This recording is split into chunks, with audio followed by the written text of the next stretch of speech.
वैष्णव का बहुत बहुत स्वागत है। तो आज हम भक्ति रसामृत सिंधु का अध्याय 4 करने की कोशिश करेंगे। तो हम कोशिश करेंगे कि 4 और 5 दोनों कवर करने की।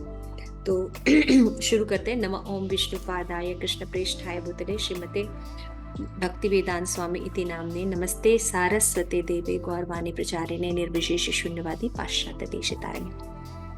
प्रेम से कहो जय श्री कृष्ण चैतन्य प्रभु नित्यानंद श्री अद्वैत गदाधर शिवसति गौर भक्त वृंद। हरे कृष्ण कृष्ण कृष्ण हरे हरे, हरे राम राम राम हरे हरे। ओम अज्ञानतिमिरान्धस्य ज्ञानाञ्जन शलाकया चक्षुरुन्मीलितं येन तस्मै श्री गुरुवे नमः। श्री चैतन्य मनोभीष्टं स्थापितं येन भूतले स्वयं रूप कदा भूतान्ति सपदान्तिकम्। वाञ्छाकल्पतरुभ्यस्य कृपा सिन्धुभ्य एव च पतितानां पावनेभ्यो वैष्णवेभ्यो नमः। अनंत कोटि वैष्णव भक्त वृंद की जय। जय गौर प्रेमानंदे हरि हरि बोल। तो अध्याय 4 में हमने जो टॉपिक दिया है शिल प्रभुपाद ने इस ग्रंथ का, मुक्ति से बढ़कर भक्ति, है ना। अभी हमने पिछले 3rd में यही देखा था कि जो भक्ति है उसकी पात्रता क्या है कि व्यक्ति जो है जब भगवान का कीर्तन गुणगान में ही उसकी श्रद्धा या मन लगा रहता है निरंतर, और न तो वो भौतिक जगत में बहुत ज्यादा आसक्त रहता है, न भौतिक जगत से बहुत ज्यादा विरक्त रहता है। ठीक है ना। तो ये चीजें समझना जो है वो बहुत जरूरी है। तो जब हमने समझा कि भक्ति जो है वो क्या करती है, हरे कृष्ण बोलो कृष्ण। इसमें स्क्रीन पर आपका फोटो। तो जो चैप्टर 4 है उसका टाइटल क्या है, मुक्ति से बढ़कर भक्ति। तो भक्ति जो है वो टॉप मोस्ट अवस्था है। कैसे भगवत गीता में भगवान ने कहा कि मेरे से ऊपर कोई सत्य नहीं है, मैं परम सत्य हूँ। तो इसीलिए भगवान की ही भक्ति, भगवान और भगवान कृष्ण की जो भक्ति होती है वो भी क्या है, क्योंकि भगवान की ही है इसलिए वो भी टॉप मोस्ट होती है। ठीक है, टॉप मोस्ट अवस्था होती है जो कि भक्ति होती है।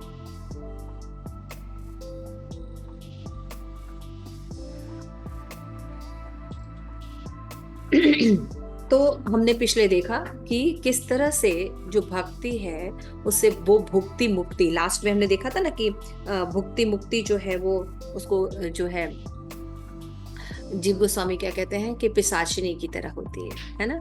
और ये जीव के स्वरूप का ज्ञान नहीं कराती, भगवान के संबंध को डेवलप नहीं करती है। तो जिसके कारण क्या है, ये सब जो है वो मुक्ति भी जो है ना, ये जो 5 प्रकार की मुक्तियां होती हैं ये भी जो है इसकी भी कामना भक्त को नहीं रहती। ये शुद्ध भक्ति की डेफिनेशन है। उसकी कामना इसलिए नहीं रहती क्योंकि मुक्ति में एक दिक्कत होती है कि सेवक और सेव्य का जो ये नहीं रहता है ना।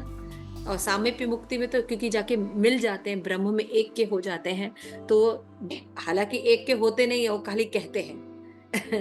तो क्या दिक्कत आती है, जब एक एक की बात हो जाती है तो सेवक और सेव्य का संबंध नहीं होता है ना।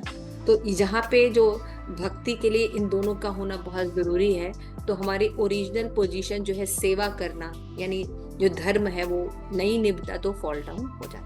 यहाँ तक क्लियर हो गया था। तो फिर अब थोड़ा सा और ये चैप्टर को डिटेल कर रहा है, डिटेल में इस चैप्टर में है कि कैसे एग्जाम्पल्स हैं कि क्या ये बात जो रूप गोस्वामी ने कही कि भक्ति जो है भुक्ति और मुक्ति दोनों से ऊपर है, तो क्या उन्होंने क्या केवल अपना सिद्धांत रखा है कि ये शास्त्र में भी बताया गया।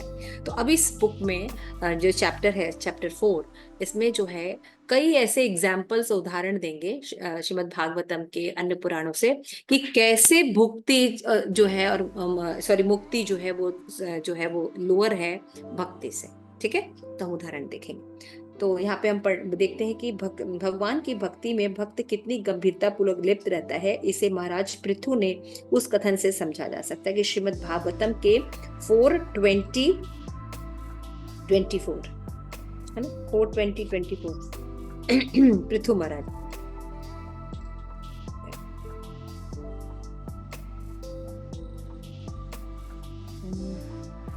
2024 या ये है,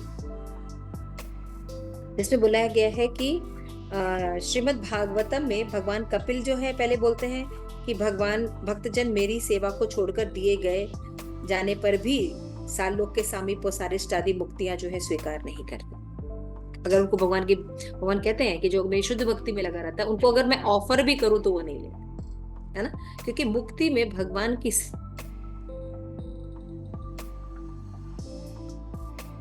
सेवा में संलग्न रहना चाहते हैं। तो पृथु महाराज जो है वो भी 4th कैंटो में कहते हैं कि ना कामे नाथा तद्यपम क्वचित यत् युग चरणाम भुज जासवः महत्मान हृदयान मुख्य उच्चितो विस्यते।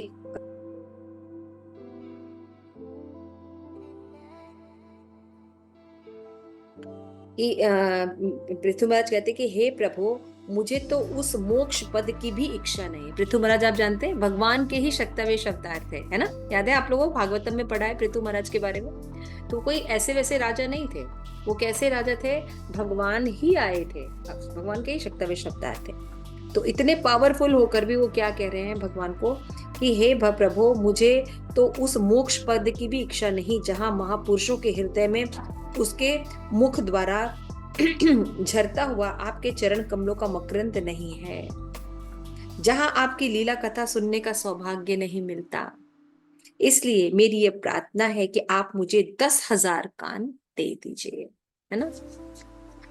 कितने कान मांगे? कर्ण युक्त मेषम में रहा, है ना। तो इस तरह से भगवान मुझे कितने कान दे दीजिए कि 10,000 कान दे दीजिए। तो मतलब ऐसा थोड़ी कि हर जगह कान कान कान आपको, वैसे कई भक्त पूछते माता जी कान होने का मतलब पूरे शरीर में कान ही हो जाएगा उनके, हैं? इसका क्या मतलब हुआ, किसी को पता है? कि भगवान आप मुझे 10,000 कान दे दीजिए, इसका मतलब कि पूरे शरीर में कान ही कान हो जाएगा। श्रवण करने में रुचि ज्यादा बढ़ जाए, ज्यादा श्रवण कर पाए, क्षमता बढ़ती है, बल बढ़ता है, बिल्कुल ठीक, बल बढ़ता है। 10,000 हाथी के बल की जो क्षमता होती है वो एक कान में आ जाए। इतना श्रवण हो जाए मेरा, इतना उसमें आ जाए कि मतलब हम कभी आपकी कथा से कभी बोर ही ना हो, हर समय आपकी कथा रुचि सुनते रहे। लेकिन ये 2 कान जो है, ये जो शरीर के हैं, है ना, भौतिक के हैं, भौतिक जगत के पदार्थों से बने हुए, तो इनकी क्षमता थोड़ी कम सी लगती है मुझे। तो आप मुझे क्या कीजिए, 10,000 हाथियों का बल दे दीजिए। तो एक ही कान रहता है लेकिन उसकी,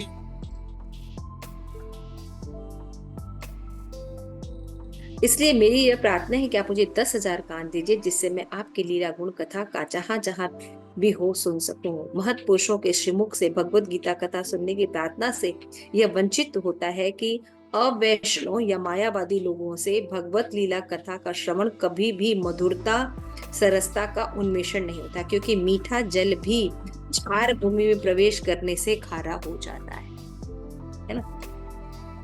तो यहाँ पे वो बताते हैं कि 1,00,000 कान प्रदान कर दी, जिससे वे निरंतर आपकी दिव्य कीर्ति का उच्चारण एवं श्रवण कर सके, है ना।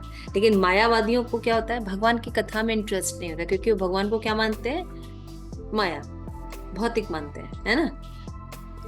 तो यहाँ पे बता रहे हैं कि चूंकि उन्हें परमेश्वर के दिव्य स्वरूप का कोई अनुमान नहीं होता।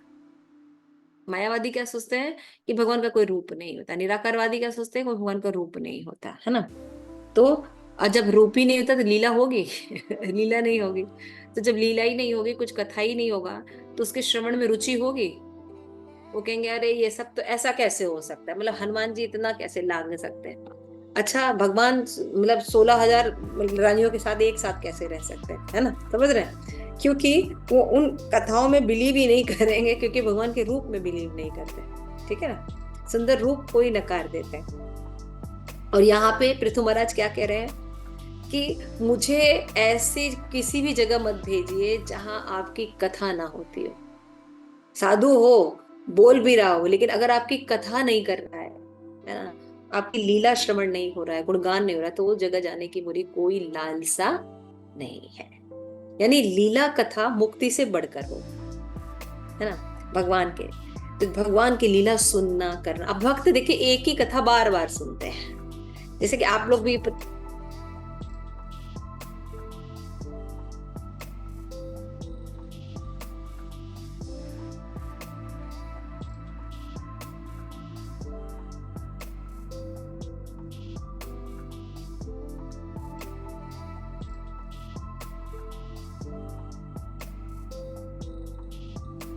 राम राम हरे हरे, तो पृथु महाराज ऐसे कह रहे। लेकिन मायावादी जो है वो दूसरे शब्द में, जब तक मनुष्य मोक्ष के स्तर से ऊपर नहीं उठ जाता तब तक वह न तो भगवान के दिव्य यश का आस्वादन कर सकता है, न भगवान के दिव्य स्वरूप को समझ सकता है। दिस इज वेरी इंपॉर्टेंट, समझ में आ रहा है?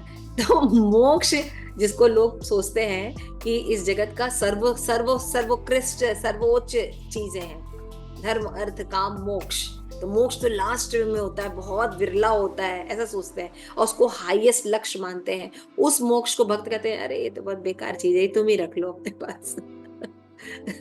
जिनको वो सुप्रीम मानते हैं, मोक्ष को भक्त लोग, मतलब मुक्ति हाथ जोड़ के खड़ी रहती है।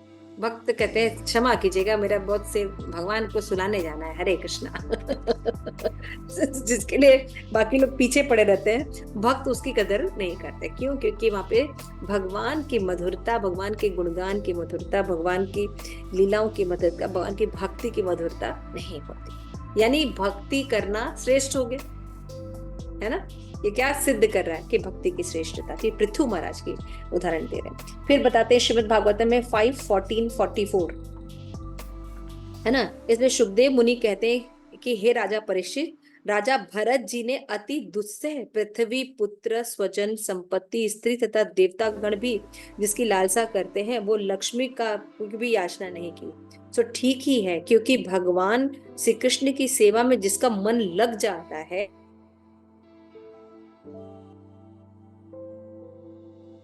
साफ साफ बोला है श्रीमद् भागवतम में 5:14-44 में, है ना? 5:14-44, यो दुरस्य है जाना क्षिति शुद्ध स्वजन नार्थ दारान प्रार्थना श्रेय सुरवैर सद्यालोकम नयच्छ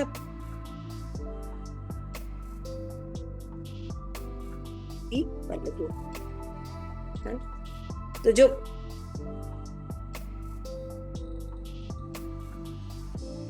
है ना, जिसकी लालसा बड़े बड़े लोग करते हैं, बड़े बड़े ज्ञानी करते हैं, है ना, लेकिन योगी करते हैं, लेकिन उनको ये नहीं चाहिए।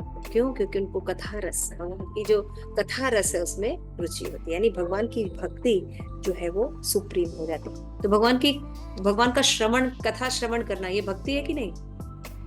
श्रवणम कीर्तन विष्णु स्मरण, श्रवण करना। जैसे आप लोग भी अभी शिल प्रभुपाद की बुक का हम सब मिलके श्रवण कर रहे, तो ये क्या है? भक्ति। ठीक है ना? क्लियर हो रहा है? तो पृथु महाराज का एग्जाम्पल दिया, फिर भरत महाराज का एग्जाम्पल दिया। ठीक है ना? भरत कौन? वो भरत जो जिनके ऋषभ पुत्र भरत, ऋषभ के जो पुत्र थे भरत, जो बाद में जड़ भरत भी बने, उनकी कथा है, वो बोल रहे हैं, है ना? तो भरत जो है वो सब कुछ छोड़ दिए थे, है ना? फिर भागवतम में देखिए 6:11-15 में वृतासुर ने भी कहा कि हे प्रभु, आपकी दिव्य भक्ति छोड़ के यदि मुझे ध्रुव लोक भी भेज दिया जाए। कहाँ? ध्रुव लोक, यानी इस भौतिक जगत में जो एक शाश्वत स्थान है वो है ध्रुव लोक, है ना? ध्रुव लोक का नाश नहीं होता। जब प्रलय आता है तो ध्रुव लोक से सारे लोग जो है भगवान के धाम सीधे चले जाते हैं। ध्रुव लोक जो है सब सदैव रहता है ना? क्योंकि वो भगवान का है ना, उसको भगवान ने ध्रुव महाराज को दे दिया था, तो भगवान पहले वहीं रहते हैं। तो ध्रुव महाराज जो है वो क्या, सॉरी वृतासुर क्या करते हैं कि यदि ध्रुव महाराज भी भेज दिया जाए तो मुझे इस ब्रह्मांड के सारे लोगों का प्रभुत्व भी दे दिया जाए तो भी मुझे ग्राह्य नहीं है। यहाँ अगर चाइना से बॉर्डर का थोड़ा सा टच हो जाए तो लड़ाई हो जाती है ना? वहां क्या कहा जा रहा है? पूरी ब्रह्मांड का भी राज्य दे दिया जाए, है ना? तब भी, यानी स्वर्ग वगैरह सब प्लैनेटरी सिस्टम को लेके बोल रहे हैं, खाली ये पृथ्वी का खड़ा हुआ राज्य नहीं बोल रहे हैं। वो क्या बोल रहे हैं? 14 प्लैनेटरी सिस्टम की बात करें कि पूरा दे भी दिया जाए। वृतासुर कह रहा है कि मुझे दे भी दिया जाए तब भी मुझे चाहिए नहीं। क्यों नहीं चाहिए भाई? स्वर्ग भी नहीं चाहिए, नहीं भाई, स्वर्ग भी नहीं चाहिए, सत्यलोक भी नहीं चाहिए। मैं तो योग सिद्धियों का इच्छुक हूँ, न ही आध्यात्मिक उत्थान चाहता हूँ कि मेरे बहुत प्रगति हो जाए, ये भी नहीं चाहिए मुझे। और सिद्धियां भी नहीं चाहिए। अणिमा लघिमा पढ़ी थी ना अभी आपने, वो भी सिद्धियां भी नहीं चाहिए मुझे। तो चाहिए क्या भाई आपको? आप भगवान के पास आए क्यों हैं? कि मैं तो नित्य मुझे तो नित्य के लिए एकमात्र आपकी संगति तथा दिव्य सेवा चाहिए। सेवा मांग रहे हैं, भगवान की सेवा, है ना। जिसको थोड़ा सा बढ़ा दो तो लोग कहते हैं माता जी मेरे पास इतना टाइम नहीं है, टाइम नहीं है सेवा करने का। और उस सेवा को वृत्तासुर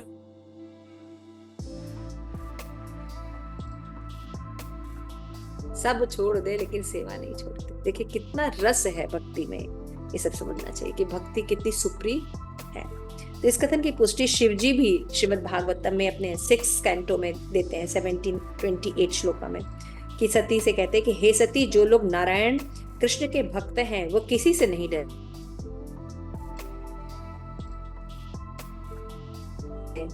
उन्हें स्वर्गलोक भेजा जाता है या उन्हें भवबंधन से मुक्ति मिल जाती है या उनके नरकी जीवन बिताने के लिए नीचे धकेल दिया जाता है, तो भी वे किसी स्थिति में डरते नहीं हैं। वो बस एक ही चीज से डरते हैं, मेरी सेवा ना छूट जाए। हे भगवान, आपके संगति, आपके भक्तों को संग न छूटे, और आप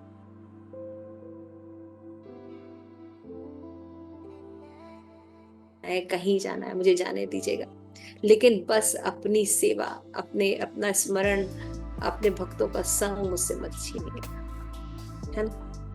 तो आपको समझना, हम लोगों को ये सब समझना चाहिए कि जो हमें अभी मिला है, जो हम कर पा रहे हैं, पढ़ रहे हैं, लिख रहे हैं, ये सब कितना उच्च है।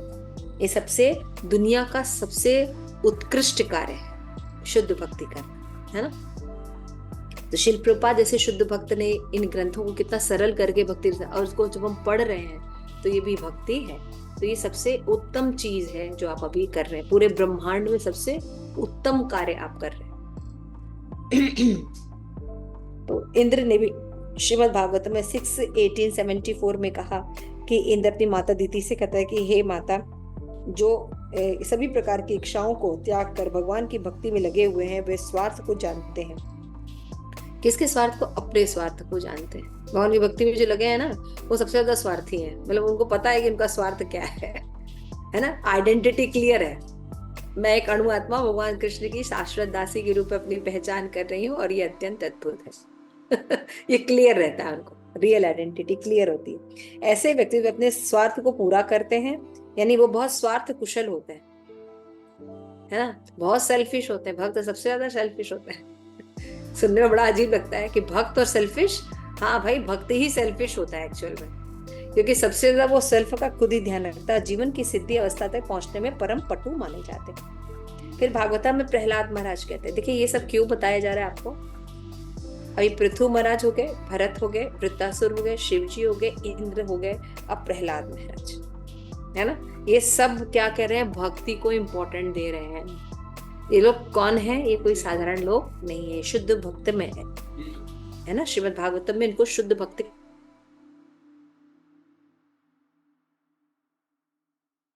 है ना। और इन सब की लाइफ अगर आप देखेंगे तो ये लोग कोई छोटे मोटे लोग नहीं थे। ये लोग बहुत अच्छे, जैसे पृथु महाराज हैं, भरत महाराज हैं, पूरी पृथ्वी पर इनका राज था, पूरे ब्रह्मांड में इनका राज था, है ना।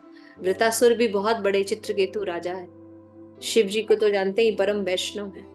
और इंद्र तो सभी देवताओं के राजा हैं। और उसके बाद प्रहलाद महाराज भी बोल रहे हैं। तो हे नास्तिक कुलों में उत्पन्न मेरे मित्रों, यदि तुम भगवान कृष्ण को प्रसन्न कर सको तो इससे दुर्लभ इस संसार में अन्य कुछ नहीं है। दूसरे शब्द में, यदि भगवान कृष्ण तुमसे प्रसन्न हो जाए तो तुम लोग के मन में कोई भी अभिलाषा निश्चित रूप से पूरी हो जाएगी। ऐसी दशा में सकाम कर्मों के फलों द्वारा ऊपर उठाने से क्या लाभ, जो प्रकृति के गुणों के द्वारा स्वतः ही प्राप्त हो जाते हैं, है ना। और भवबंधन से मोक्ष प्राप्त करने से क्या लाभ। यदि तुम परमेश्वर के यशोगान में रत रहते हो और उनके चरण कमलों के अमृत का स्वादन सदैव करते हो तो किसी भी आवश्यकता नहीं रह जाती। कितना बड़ा स्टेटमेंट है।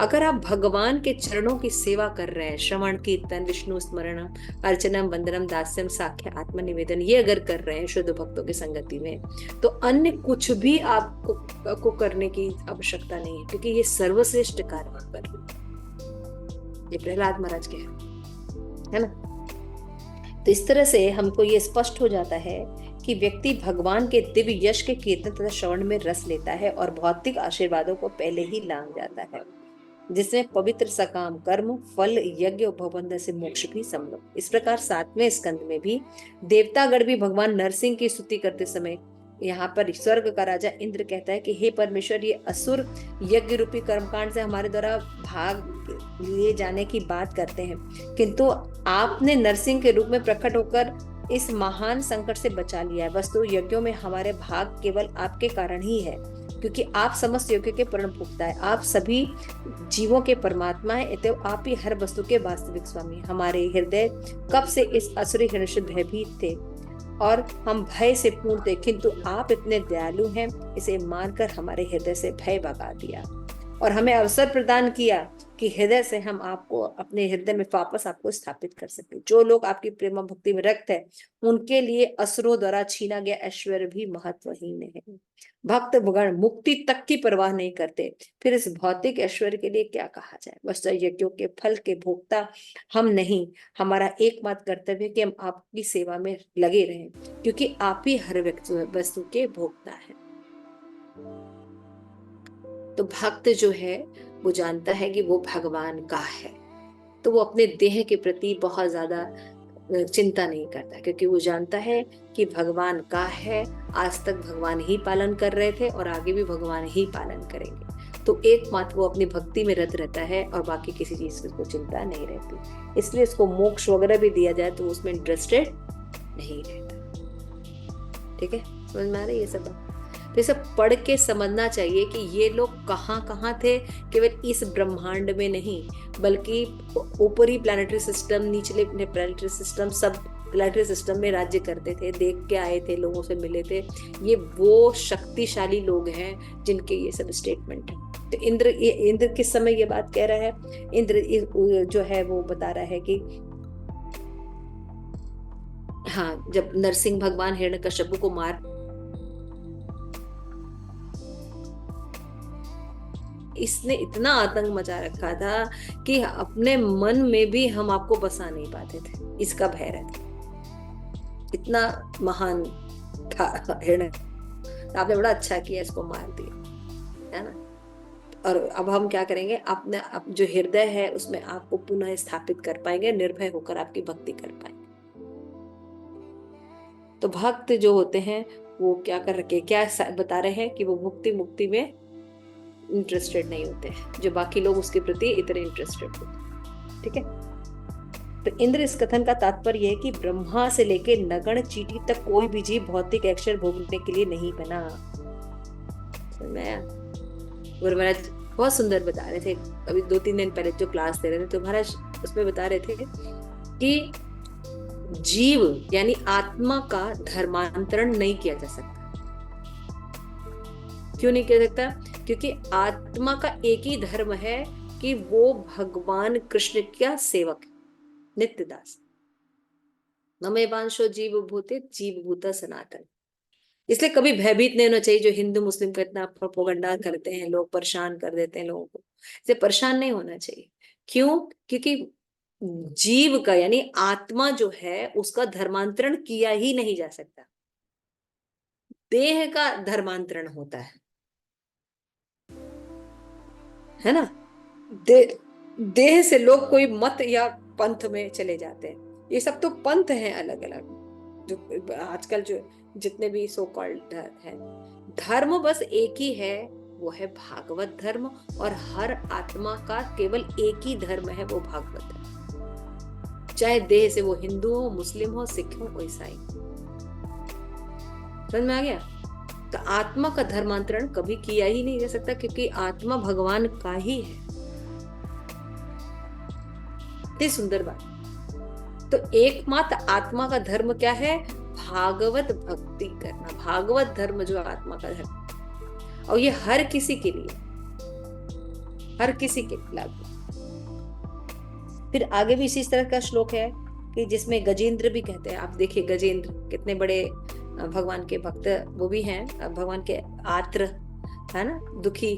जब कोई व्यक्ति दुखी होता है तो भगवान के पास जाता है, उसका एग्जाम्पल आत्र, है ना। तो गजेंद्र क्या कहते हैं, हे प्रभु, आपकी भक्ति से प्राप्त होने वाले दिव्य आनंद का कोई अनुभव नहीं है, इसलिए मैंने आपके कृपा की भिक्षा मांगी है। किंतु मैं जानता हूँ कि जो शुद्ध भक्त है, जो महापुरुषों के चरण की सेवा करके सारी भौतिक कामनाओं से मुक्त हो गए हैं, वे सदा ही दिव्य आनंद के सागर में मग्न रहते हैं।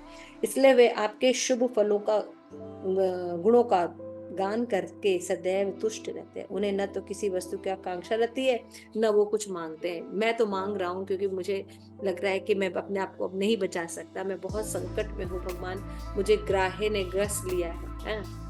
हमें भी तो ग्रह ने घसा हुआ है, काल रूपी ग्रह हमारे पीछे नहीं लगा। लेकिन हम आराम से बैठे हुए कि हमारे साथ ऐसा नहीं, वो तो गजेंद्र के साथ ऐसा हो रहा है। हमारे साथ भी आधा जीवन निकल गया, कुछ थोड़ा सा बचा है। अगर भक्ति नहीं करेंगे और यही शादी ब्याह और डेस्टिनेशन मैरिज में घुसे रहेंगे और हैप्पी बर्थडे मनाते रहेंगे, हैप्पी मैरिज एनिवर्सरी, तो फिर हम ऐसे ही हैप्पी का खाली हैप्पी लेबल रहेगा, होगा कुछ नहीं, इसी जगत में घूमते रहेंगे। तो भागवत में और भी बताया गया है, जैसे बैकुंठ नाथ दुर्वासा मुनि ने इस तरह उत्तर देते हैं कि हे शुद्ध भक्त, मेरे शुद्ध भक्त सदैव भक्ति में लगे रहने के कारण संतुष्ट रहते हैं, इसलिए वे 5 प्रकार की मुक्ति अवस्थाओं की आकांक्षा नहीं करते, जैसे सायुज्य, सामीप्य, सालोक्य, सारूप्य, सामीप्य। यहाँ पे ये 5 मुक्ति का नाम दिया गया है और 5 मुक्ति में क्या होता है एक एक लाइन में दिया गया है। तो it is very important paragraph, है ना। 9467 9467। तो ये श्लोक है भागवतम का।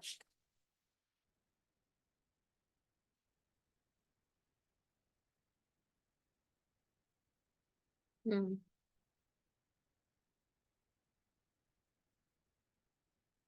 तो सायुज्य मुक्ति जो होती है वो ब्रह्म ऐक्य यानी 5वीं मुक्ति की बात भगवान ने नहीं उठाई, केवल 4 मुक्ति की बात करते हैं। कारण ये कि सायुज्य मुक्ति में सेवक और सेव भाव के नितांत विपरीत है। यानी 4 मुक्ति तो कम से कम भक्त कभी कभी स्वीकार भी करते, लेकिन सायुज्य मुक्ति को भक्त कभी भी स्वीकार नहीं करते। अतः सेवा से अपने को परिपूर्ण मानने वालों के लिए सायुज्य की बात उठाना ही श्री भगवान से असंगत समझी जाती है। इसीलिए जनरली जो है वो क्या होते हैं, 4 प्रकार की मुक्तियां बोलते हैं, क्योंकि उसको स्वीकार कर भी सकते हैं, बाकी मुक्तियों को तो स्वीकार करते भी नहीं। ठीक है, अभी हमने कौन सा श्लोका पढ़ा, 94 ना, 67। 9467। ठीक है, यहाँ पे अभी नहीं दिया है इसमें। हाँ, प्रेमा भक्ति से भी नहीं मान पाते। ठीक है, फिर आगे देखिए, और भी बहुत सुंदर सुंदर नाग पत्नियों की, है ना, नाग पत्नियों की प्रार्थना है, बहुत सुंदर प्रार्थना है नाग पत्नियों की। श्रीमद् भागवतम 10वें स्कंद के 16वें अध्याय का 37 श्लोक है, इसको पढ़िए, कोई पढ़िए।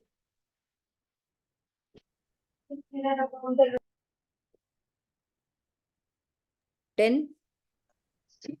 10 6। नाग पत्नियों द्वारा ऐसी ही प्रार्थना मिलती है श्रीमद् भागवतम 10.16 और 37।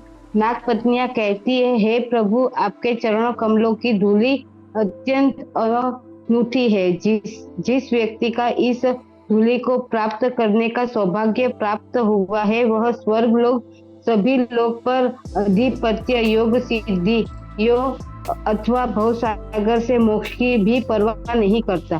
दूसरे शब्दों में, जो व्यक्ति आपके चरण कमलों की धूली की पूजा करता है, वह अन्य सिद्धि की रंच मात्र भी परवाह नहीं करता। इस प्रकार श्रीमद् भागवत, बस पढ़ो आगे माता जी। न नाक पृष्ठम न च सार्वभौमम न पारमेष्टम न रसाधिपत्यम न योग सिद्धि पुरा भवम व वांछा से यद पादार रज प्रपन्न। ये नाग पत्नियां प्रार्थना करें, है ना, कि जो भक्त होते हैं उनको किसी प्रकार के ब्रह्म मुक्ति या सिद्धियां नहीं चाहिए, वो एकमात्र आपकी भक्ति करने में ही संलग्न रहते हैं। तो यहाँ पे नाग पत्नियां भी, ये भी भगवान की भक्त हैं, तो वो भी प्रार्थना करके ये बताती हैं। और श्रीमद् भागवतम में भी स्तुतियां, श्रुतियां जो है वो भगवान की वर्चना करती हैं। तो बोलती 10वें स्कंद में कि हे प्रभु, आध्यात्मिक ज्ञान को समझ पाना अत्यंत कठिन है। आप जिस रूप में हमारे सामने प्रकट हुए वह आत्मज्ञान जैसे अत्यंत कठिन विषयों की व्याख्या करने के लिए है। फलस्वरूप जिन भक्तों ने आपकी घरेलू सुविधाएं छोड़कर मुक्ति आचार्य का सानिध्य प्राप्त कर रखा है, वे आपकी भक्ति में पूर्णतः निमग्न रहते हैं और इसी तरह वे किसी तथाकथित मोक्ष की परवाह भी नहीं करते। अगर कोई आपकी भक्ति में लग जाता है तो उसको मोक्ष वगैरह की कोई परवाह नहीं रहती है। इस श्लोक की व्याख्या में ध्यान देना होगा कि आत्मज्ञान का अर्थ आत्मा तथा परमात्मा का ज्ञान है। अभी जो ज्ञान की बात की जा रही, कौन सा? आत्मा परमात्मा। तो व्यष्टि आत्मा तथा परमात्मा गुण की दृष्टि में एक है और वे दोनों ब्रह्म हैं, किंतु ब्रह्म ज्ञान को समझ पाना अत्यंत कठिन है। आत्मा को समझ में अनेक दार्शनिक लगे रहते हैं, किंतु वे वास्तविक प्रगति बहुत कम कर पाते हैं। भगवत गीता में पुष्टि हुई कि लाखों व्यक्तियों में से कोई आत्मज्ञान के लिए आगे का प्रयास करता है। बहुनानाम जन्मनानन्ते ज्ञानवान मा प्रपद्यन्ते वासुदेव सर्वमिति स महात्मासु दुर्लभः, है ना। फिर श्रीमद् भागवतम का और भी है 11वें कैंटो का, भगवान उद्धव से भी कहते हैं। इसको पढ़िए, उद्धव वाला प्रसंग।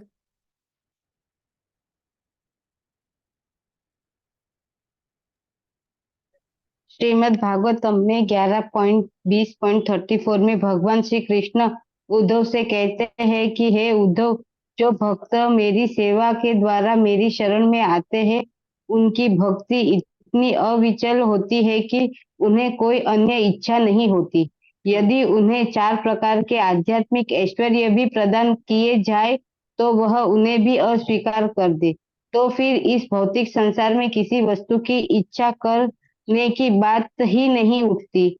इसी प्रकार अन्यत्र भागवतम 11.40.40 में श्री कृष्ण कहते हैं कि हे उद्धव, जिस व्यक्ति की चेतना मेरे विचार तथा कार्यकलापों में पूर्णता तल्लीन रहती है, उसे ब्रह्म पद, इंद्र पद, लोकपति का पद या अष्ट सिद्धियां या साक्षात मोक्ष प्राप्त करने की भी कोई इच्छा नहीं होती। इस तरह भागवतम 12.10.6 भगवान शिव पार्वती देवी से कहते हैं कि हे देवी, इस ब्रह्मर्षि मार्कंडेय को भगवान में अविचल श्रद्धा तथा भक्ति प्राप्त है, इसीलिए वह भवसागर से मुक्ति समेत किसी प्रकार के वर की कामना नहीं करता। मुक्ति का 5वां प्रकार, बोलूं? नहीं, तो यहाँ पे जो श्लोका पढ़ रहे थे, वांछासि मया दत्त कैवल्य पुनर्भव, न पारमेष्टम न महेंद्र गृणम न सार्वभौम न रसाधिपत्य न योग सिद्धि पुनर्भवम वा मय अर्पित मेक्षति मध्य आनयन। जब भगवान की भक्ति में कोई व्यक्ति निमग्न रह जाता है तो उसमें उसको मुक्ति की कामना या योग सिद्धियों की कामना नहीं रहती, क्योंकि उसमें जो है भगवान की सेवा नहीं रहती। यानी भगवान की सेवा करने से जो आनंद प्राप्त होता है शुद्ध भक्तों को, उनको मुक्ति में और बाकी चीजों में आनंद नहीं मिलता। इसलिए इससे इन सब श्लोकों से श्रीमद् भागवतम के अलग अलग श्लोकों को उदाहरण दिया रूप गोस्वामी ने, और ये सिद्ध किया है कि किस तरह जो है मुक्ति जो है वो तुच्छ है भक्ति के तुलना।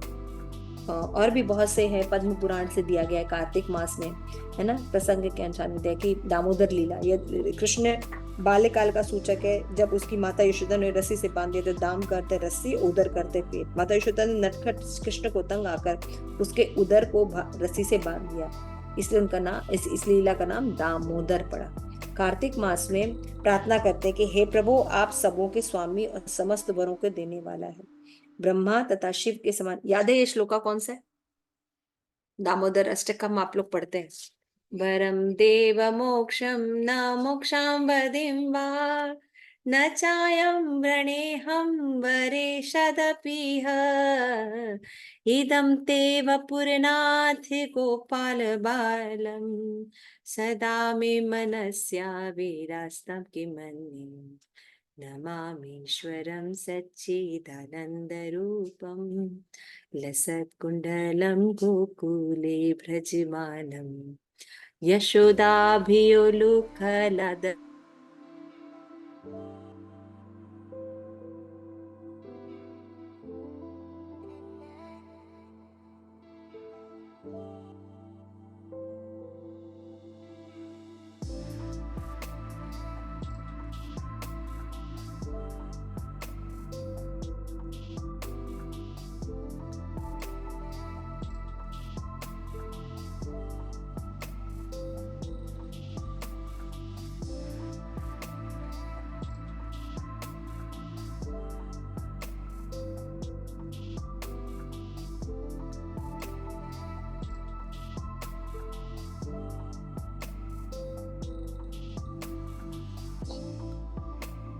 तो श्रीमद् भागवतम में राजा परीक्षित भी कहते हैं, यानी 6:14-5 में, कि जो जीवन मुक्त है और जो सायुज मुक्ति रूप सिद्धि को प्राप्त करने वाले ऐसे कोटि व्यक्तियों में भी नारायण की सेवा परायण प्रशांत चित्त एक भक्त अति दुर्लभ होते हैं, बहुत दुर्लभ होते हैं भगवान की जो भक्ति करते हैं, है ना।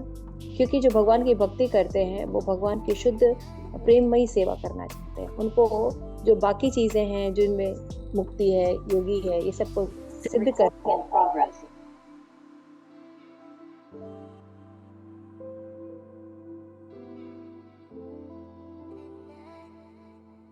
तो ये सिद्ध कर रहा है ये सिद्ध कर रहा है कि अभी ठीक है, आवाज ठीक है। माता जी आप ये दूसरा वाला भगवान कृष्ण की, तो इन सब एविडेंस को देख के क्या क्लियर होता है कि भगवान की जो भक्ति है वो सुप्रीम है। तो यहाँ पे बताया गया कि जीवन मुक्त वे हैं जिन्हें वर्तमान, मतलब कई बोले ना जीवन मुक्त कौन से लोग होते हैं, जो वर्तमान प्राकृत शरीर का अभिमान निवृत्त हो चुका है उनका, और वो ब्रह्म का साक्षात्कार हो जाने से जिनके अज्ञान या अज्ञानकृत कर्म आदि ध्वस्त हो चुके हैं, उन्हें बंधन नहीं है, वे ब्रह्मनिष्ठ भी कहलाते हैं। सिद्ध से यहाँ तात्पर्य, अच्छा ये हो गए आपके जो जीवन मुक्त व्यक्ति क्या होते हैं, इसी शरीर में है लेकिन शरीर में देहात्म बुद्धि में वो नहीं रहते, ठीक है ना, क्योंकि उनको ज्ञान मिल गया, तो उसकी उनकी अज्ञानता के कारण उनका जो है वो अज्ञान जो है वो नष्ट हो चुका है, तो बंधन नहीं रहता। और सिद्ध मतलब क्या होता है, सिद्ध से तात्पर्य है जो ब्रह्मालयता को प्राप्त करने के अति निकट है, अर्थात सायुज मुक्ति को बस प्राप्त करने ही वाले हैं, इनको सिद्ध कहते हैं, है ना। और कर्मकांड करने वाले मतलब कौन लोग होते हैं, देखिए सब परिभाषा याद रखनी चाहिए, है ना।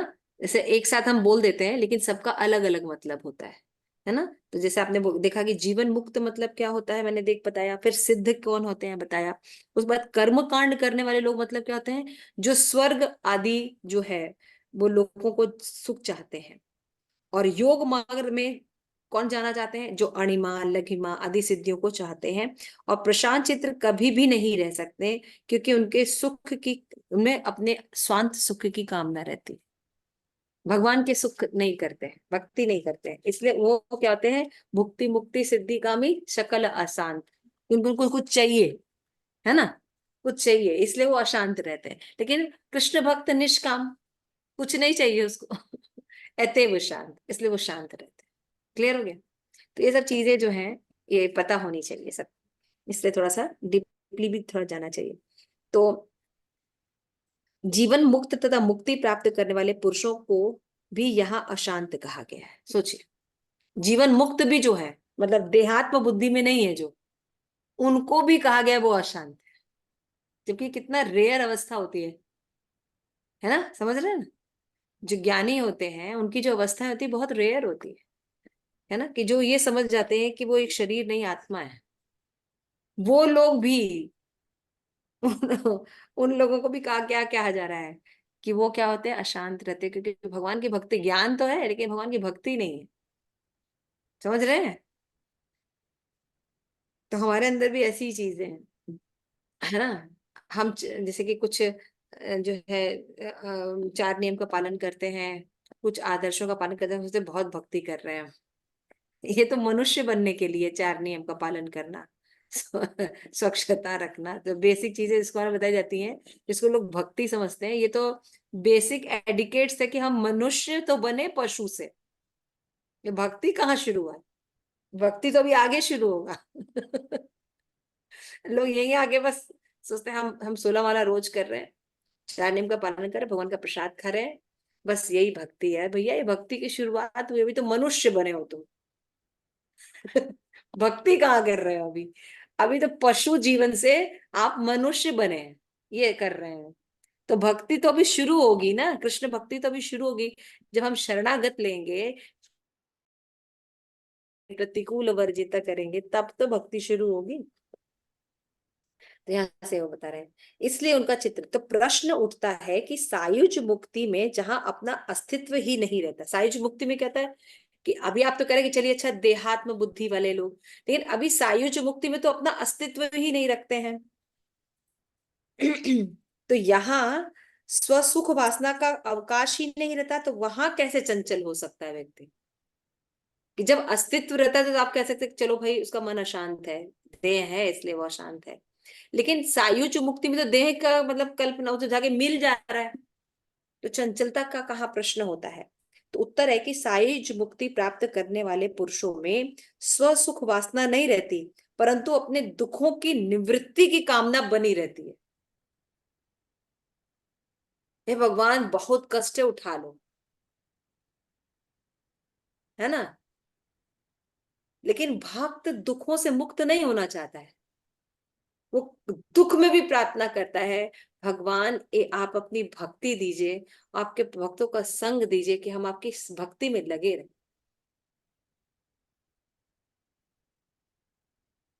समझ में आ रहा है? आप समझने की कोशिश कीजिए कि हम लोग कहाँ हैं। भक्त को इससे फर्क नहीं पड़ता कि उसकी पोजीशन क्या है। अब अभी के ही एग्जाम्पल इस्कॉन में ही दे सकते हैं, कितने महाराज लोग हैं, जपता का महाराज है, राधा गोविंद महाराज है, और भी बहुत से, कदम कानन महाराज ने भी शरीर त्याग दिया। वो दुखों से मुक्ति की बात नहीं कर रहा, और ना ही वो फ्रस्ट्रेट, भगवान मैंने तो सारा जीवन आपकी भक्ति की, एक नेक्स्ट की भक्ति की, ब्रह्मचारी रह के सन्यासी रह के आपकी भक्ति कर रहे हैं, और आप मेरे को ही इतना दुख दे रहे हैं। उनके कहानी में कहीं भी उनके उनके उनके जीवन में कहीं भी फ्रस्ट्रेशन नहीं रहता, बल्कि वो कहते हैं कि मैं आपकी ठीक से भक्ति।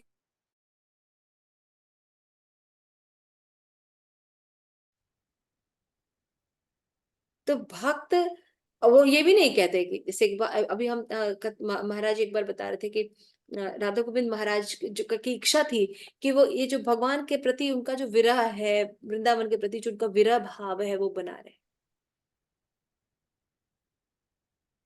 जो जैसा भी आप भगवान, तो उनका विरह भाव भगवान ने बना के रखा हुआ है। कितना कितना कितने सुंदर कथाकार है हमारे राधा गोविंद महाराज, है ना। लेकिन शारीरिक अस्वस्थता के कारण उस तरह की कथाएं नहीं कर पा रहे, है ना। तो उनका जो विरह है वो कितना टॉप मोस्ट का है, वो सदैव कभी भी हम उनको नहीं सुनते जैसे हम लोग बोलते हैं छोटे छोटे दुखों में भगवान ने, हमने तो इतना किया और आपने हमारे साथ ऐसा किया, कभी नहीं बोलते भक्त। बल्कि बोलते हैं तत्ते अनुकंपान सुसमीक्षमान, भगवान बहुत अच्छा किया आपने मुझे ऐसा दिया। परीक्षित महाराज ने बहुत अच्छा दिया भगवान, आपने मुझे श्राप दे दिया, मैं ना इन राजकाज के चक्करों में ना आपकी भक्ति नहीं कर पा रहा था, है ना। कम से कम मरने से 7 दिन पहले आपने बता दिया, कितनी कृपा, है ना। बहुत से ऐसे भक्तों को देखते हैं कि जैसे जो अच्छी भक्ति करते हैं, उनको कुछ कोई कष्ट आता है, कहते कहते अरे बहुत अच्छा है भगवान ने हमें बचा लिया, फिर से मौका दिया है, अब दृढ़ निश्चय और अच्छी भक्ति करनी। तत्ते अनुकंपान सुसमीक्षमान। तो अजीब ही होते हैं भक्त। है ना। तो सायुज्य मुक्ति वाले समझ गए कि उनकी दिक्कत क्या होती है। वो उनके अंदर देहात्म मतलब अस्तित्व ही मिटाने जा रहे हैं वो तो देहात्म बुद्धि तो है ही नहीं, लेकिन उनमें चंचलता क्या रहती है, अपने दुखों की निवृत्ति की तो कामना रहती है ना, क्योंकि तभी तो वो जाते हैं, मिल जाना चाहते हैं।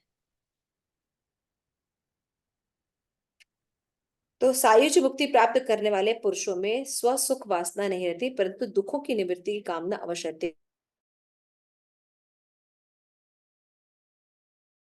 कामना, यही कामना की चंचलता है जिससे वह अशांत रहता है। मेरा दुख नहीं दूर, मैं भगवान की भक्ति करता, मेरा दुख नहीं दूर हुआ। लेकिन भक्तों को आप देखते हैं वो कहते हैं मेरा दुख दूर हुआ। भक्त ये कहते हैं मेरी भक्ति ठीक से होती रहे, मेरी सेवा ठीक से होती रहे, जैसे भी होती रहे। और क्या बोलते हैं, वो दुख में भगवान से प्रार्थना करते हैं अकिंचनता की, कि मेरे तो कोई होप ही नहीं लग रहा है ना, मैं तो किसी योग्य भी नहीं हूँ, एक मत तुम ही एक सहारा हो, है ना। वृतासुर भी एग्जाम्पल देते हैं ना, जैसे एग्जाम्पल देते हैं कि गाय गाय का जो बछड़ा है उसका एग्जाम्पल देते हैं, है ना। जैसे चिड़िया है, चिड़िया के बच्चे घोंसले में इंतजार करते हैं, वो कुछ नहीं कर सकते, उनकी माँ आएगी तभी उनको खाना देगी, जितने निर्भर रहते हैं। फिर कहते हैं ये सब एग्जाम्पल ठीक नहीं है ना। फिर और भी एग्जाम्पल वृतासुर जो है वो लास्ट में देते हैं।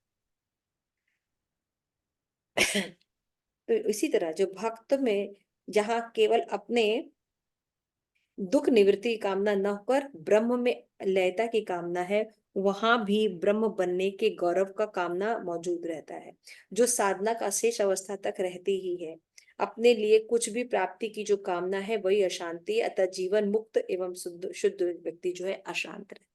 अब इस लाइन का मतलब समझ में आया कि अगर हम ये कहते हैं कि जो जीवन मुक्त व्यक्ति है वो अशांत क्यों है, सिद्धि प्राप्त करने वाला वो अशांत क्यों है, और ब्रह्म सायुज्य मुक्ति प्राप्त करने वाला भी अशांत क्यों, रीजंस के साथ आचार्य बता रहे। क्लियर हो गया ये बात? किसी का कोई प्रश्न है यहाँ पे? तो अशांत का मतलब होता है कुछ चाहिए, चाहे हमको इस दुखों से मुक्ति चाहिए, है ना, या हमें कुछ चाहिए। यहाँ पे दुखों से मुक्ति की जो कामना है ये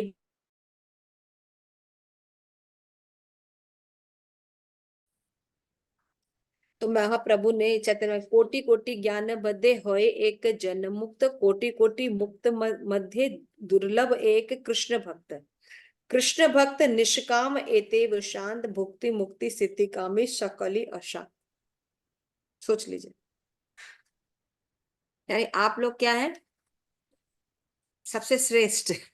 हम लोग जब इस भक्ति के मार्ग पर आए तो कौन ब्रह्मांड जी, कि जब तक नित्य अचल जो आनंद का अनुसंधान जीव नहीं कर लेता तब तक उस आनंद के चित्त की अविष्ठा नहीं पैदा होती, तब तक चित्त की चंचलता की निवृत्ति कदाचित संभव नहीं। इस प्रकार का सर्वोत्कर्षण आनंद एकमात्र भगवान के नाम रूप गुण लीला माधुर्य में होता है।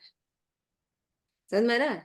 जो हमारा जो चित्त है वो शांत कब रह सकता है, जो अंश अंशी की सेवा करता है तभी शांत हो सकता है, और वो एकमात्र भगवान की सेवा।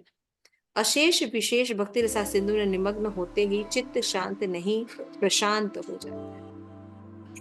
जब वो भगवान की भक्ति करता है तो क्या हो जाता है, शांत नहीं प्रशांत। इसलिए एकमात्र नारायण परायण भक्त को प्रशांत आत्मा माना जाता है।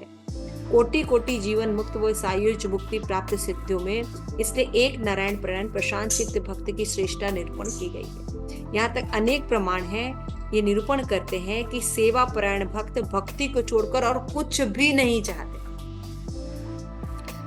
जैसे तथा परमहंसाना मुनिना मनलात्मना भक्ति योग विनाधार्तम कथम पश्चिमे ही स्त्रिय आत्मा रामस्य मुनियो निर्घंता उरुक्रमे कुर्वन्ति अहेतुकी भक्तिं संभूते गुणे हरि गुणो हरि।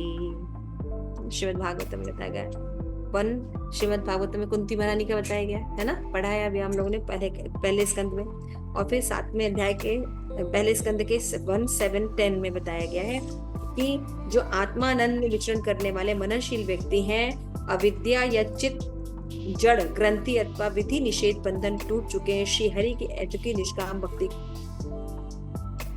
मनोहर लगती है। हरि के को इतनी मनोहर लगती है कि उनको और कुछ चाहिए, बाकी चीजें को लो लगती है क्योंकि उसमें सेवा नहीं है ना। और क्या होता है, इसमें तत्सुखी सुखित्वम भाव नहीं है, इसमें अपने स्वांत सुखाए की बात होती है, इसलिए लोग जो है उसमें नहीं होते। तो इस तरह से हम देखते हैं कि कई उदाहरण जो है यहाँ पे रूप गोस्वामी ने लिखे हैं।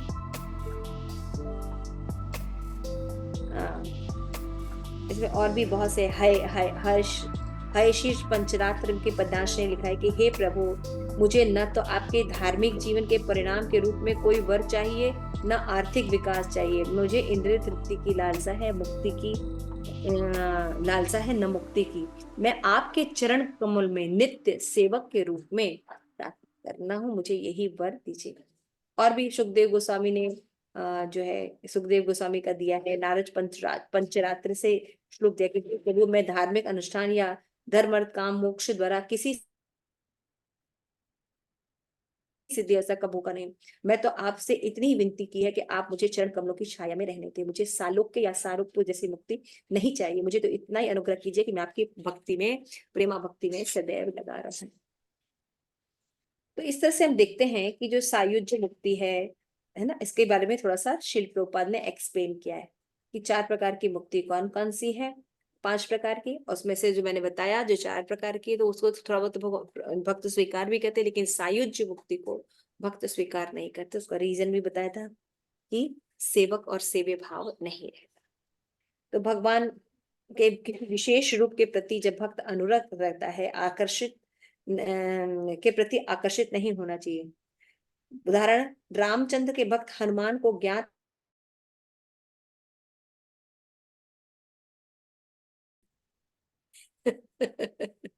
है ना। तो भक्त क्या होता है, भगवान किसी एक रूप के प्रति अनुरक्त हो जाता है, बस वो उन्हीं की सेवा करना चाहता है, अन्य रूपों के भी नहीं उसके प्रति आ सकते। सोचिए कितने अनुरक्त रहते हैं। ऐसा भक्त विशेष द्वारा विशिष्ट आकर्षण के कारण भगवान के नाना रूप में कृष्ण आदि रूप हैं। यद्यपि भगवान के नाना रूप भक्तगण एक ही कोटि के होते हैं, किंतु यह कहा जाता है कि जो भगवान के भक्त हैं वह समस्त भक्तों की सूची में सर्वोपरि। जैसे वृंदावन का वो दिव्य स्थान जहाँ भगवान कृष्ण बालक के रूप में नित्य लीलाएं करते हैं, सारी सृष्टि में सर्वोच्च क्षेत्र माना जाता है वृंदावन धाम। वृंदावन धाम की जय, है ना। सॉन्ग भी है ना, वैष्णव सा, वृंदावन रम्य स्थान दिव्या चिंतामणि धाम रतन मंदिर मनोहर। कितना सुंदर भजन आचार्य लिखते है ना। तो जब यह वृंदावन भौतिक जगत में प्रकट होता है तो स्थान गोकुल कहलाता है, और वैकुंठ जगत में यही गोलोक या वृंदावन कहलाता है।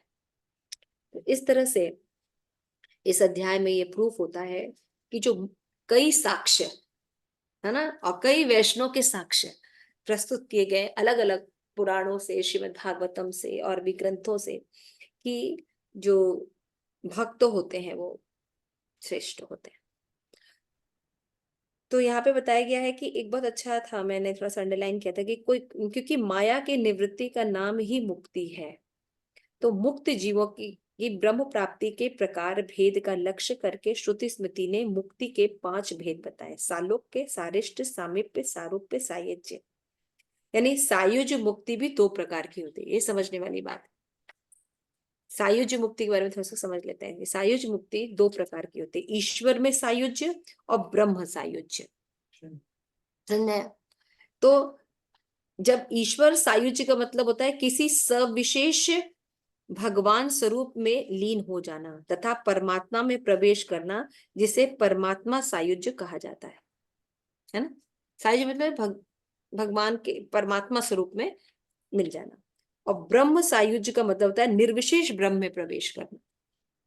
वास्तव में इन दोनों प्रकार की सायुज मुक्तियों में भी मुक्त जीवों का नित्य पृथक अस्तित्व रहता है। इसके स्वरूपगत कर्तव्य और भोगावृत्ति भी रहते हैं। साइलोक्य आदि 4 प्रकार की जो मुक्ति है, मतलब इसमें कहा जा रहा है, एक होता है भगवान में जाके लीन हो जाना और दूसरा ब्रह्म में जाके लीन होना। समझ में आया। तो इसमें बताया गया है कि इस मुक्ति में क्या होता है कि उनको ऐसा लगता है कि वो जाके मिल रहे हैं, लेकिन उनका स्वरूप रहता है, ऐसा होता नहीं है। समझ में आ रहा है। दोनों में है, लेकिन 2 प्रकार का जो है वो सायुज्य मुक्ति होता है। एक भगवान में जाके लीन होना और दूसरा ब्रह्म में, भगवान की ज्योति में जाके मिलना। तो दोनों में से कौन सा ज्यादा खतरनाक है? जब जीव ये कहता है कि हम भगवान में जाके मिल जाएंगे। तो भगवान बनना चाहता है वो, तो ये नहीं, सबसे ज्यादा खतरनाक। भगवान बनना नहीं चाहता। भगवान में जाके मिलने का मतलब बहुत अच्छे से दिया गया। खैर उतना हम एक्सप्लेन अभी नहीं करेंगे, उतना आप लोग को जानने की जरूरत नहीं, लेकिन मतलब उसको ज्यादा बताया गया। और सालोक्य मुक्ति भी होती है। तो उसमें क्या होता है, उपास्य देव के धाम के स्वरूपगत धर्म के कारण वहां के सुख और ऐश्वर्य प्राप्त होते हैं। जिनके चित्त में उस धाम के सुख और ऐश्वर्य को प्राप्त करने की वासना ही प्रधान रूप में रहती है, उनकी मुक्ति को सुख ऐश्वर्यता कहते हैं। और जिनके चित्त में प्रेम के स्वभाववश उपास्य की सेवा करने की वासना की प्रधानता रहती है, उसकी मुक्ति को प्रेम सेवारोत्तरा कहते हैं। समझना। तो एक होता है कि हमको मुक्ति क्यों चाहिए, सालोक की मुक्ति क्यों चाहिए, भगवान के लोक में क्यों जाना है, कि उसमें हमको भगवान के समान ऐश्वर्य मिल जाए। तो इसको कहते हैं सुख ऐश्वर्योत्तरा, सुख ऐश्वर्योत्तरा, है ना। लेकिन हम भगवान के लोग क्यों जाना थे, कि हम भगवान से प्रेम करते हैं इसलिए जाना चाहते हैं, भगवान की सेवा करना चाहते हैं। तो प्रेम सेवोत्तरा, तो वहां की जो प्रेम सेवा है वो केवल ऐश्वर्य ज्ञान मिश्रित प्रेममयी सेवा रहती है। सेवा कैसी रहती है, माधुर्य प्रेम नहीं होता है, वहां पे कहता है ऐश्वर्य युक्त सेवा रहती है। उपास्य को स्वजन जानकर उनके सुख विधान करने वाली प्रेममयी सेवा नहीं होती। मदीयता भावमयी सेवा नहीं होती, तदीयता भावमय सेवा रहती है। जो सेवा चाहते हैं वे सुख ऐश्वर्योत्तरा मुक्ति को ग्रहण नहीं करते। इन चारों प्रकार की मुक्तियों को प्राप्त करने वाले व्यक्ति वैकुंठ धाम में जाते हैं। वैकुंठ धाम में ऐश्वर्य ज्ञान की प्रधानता होती है। वहां सविशेष भगवान स्वरूप की सामीप्यता सेवा दर्शनादि की अभिव्यक्ति है। अतः इन चारों प्रकार की मुक्ति को भक्ति का अत्यंत विरोधी नहीं माना जाता। क्यों चारों में, चारों को स्वीकार किया जाता है, सालोक्य सारिष्ट सामीप्य, क्योंकि इसमें सामीप्य क्यों चाहिए, भगवान की सेवा करनी, भगवान के लोग क्यों जाना है, भगवान की सेवा करनी, भगवान के सामने ऐश्वर्य क्यों प्राप्त करना है, भगवान की सेवा करनी। लेकिन इसमें माधुर्य भाव नहीं रहता, इसमें ऐश्वर्य भाव रहता है, लेकिन कम से कम सेवा भाव रहता है। इसलिए भक्ति स्वीकार की जाती है, भक्त लोग इसको स्वीकार करते हैं क्योंकि सेवा है इसमें। समझ रहे हैं। परंतु पांचवें प्रकार की जो सायुज मुक्ति है भक्ति की अत्यंत विरोधी है। क्या विरोध है, एक तो इसमें मुक्त जीवों का भगवत सेवा के उपयुक्त तथा रस अनुभूति के उपयुक्त कोई भी पृथक शरीर नहीं रहता, कि मतलब अपने रस के हिसाब से भगवान की सेवा कर लेते, उसके लिए एक शरीर होना चाहिए ना, अलग शरीर होना चाहिए, लेकिन वो पृथकता तो होती ही नहीं है। यद्यपि पृथक अस्तित्व नित्य रहता है, लेकिन ऐसा नहीं है कि वो उनके कहने से एक हो जाते हैं। हम अलग रहते ही, हम कभी एक हो ही नहीं सकते है ना। एक अणु जो है वो भगवान के समान कभी नहीं हो सकता, वो अलग रहता ही है, लेकिन उसको लगता है कि हम एक हो गए। तो भक्ति का प्राण है भगवत सेवा। देखिए बहुत इंपॉर्टेंट बात बता रहे रोको सो। भक्ति का प्राण है भगवत सेवा और सेवा का प्राण है प्रेम भाव। सायुज्य की कामना में प्रेम भाव का ही अभाव रहता है, अतः सेवा का भी अभाव रहता है। इसमें उपास्य से कोई भी संबंध नहीं है। प्रत्यय सायुज्य कामी स्वयं को ही उपासक तत्व ब्रह्म मानकर चलता है। अभी प्रिया मंजरी बोल रही थी ना, वो ये वाला भी पॉइंट है कि इसमें सायुज्य में मिलता है तो उसमें एक ही भाव रहता है कि हम भी भगवान बन जाए, है ना। असेवक भाव का ही आत्यंतिक अभाव से यह मुक्ति भक्ति की अत्यंत विरोधी है। समझ गए। इसमें हम अपनी एग्जिस्टेंस को खत्म करके ब्रह्म में मिल रहे हैं। तो जब एग्जिस्ट, भक्ति मतलब सेवा, इसलिए ये भक्ति की विरोधी होती है, क्योंकि इसमें जीव अपना एग्जिस्टेंस ही खत्म कर रहा है। अतः सायुज्य को सर्वदा त्याज्य हेय या कैतव प्रधान या आत्म प्रधान आत्म वंचना कहकर वैष्णव आचार्यों ने वर्णन किया है। अतः यहाँ इस प्रकार त्याज्य कहकर मुक्ति की उपेक्षा की गई है, वहां प्रधान रूप में सायुज्य मुक्ति में भी अभिप्रेरित है। यही मुक्ति श्रीपाद शंकराचार्य के मत से प्राप्त या साध्य है। अतः इसके मत को प्रच्छन्न बौद्ध मत या मायावाद कहकर भक्ति मत का नित्यांत विरोधी माना जाता है। मायावादी इसका समर्थन करते हैं, मुक्ति प्राप्त करना ही जीवन का लक्ष्य है, और भक्त जो है इसका समर्थन नहीं करते, क्योंकि ये सायुज्य मुक्ति तो भक्ति विरोधी होगी। सेवक और सेव्य भाव नहीं, ब्रह्म से एक के भाव है, भगवान बनना चाहिए। ठीक है। श्री प्रभुपाद की जय। आप सभी गौर भक्त वृंद की जय। निताई गौर प्रेमानंदे। हरि हरि बोल। तो इसमें हमने आज ये कवर करते हैं।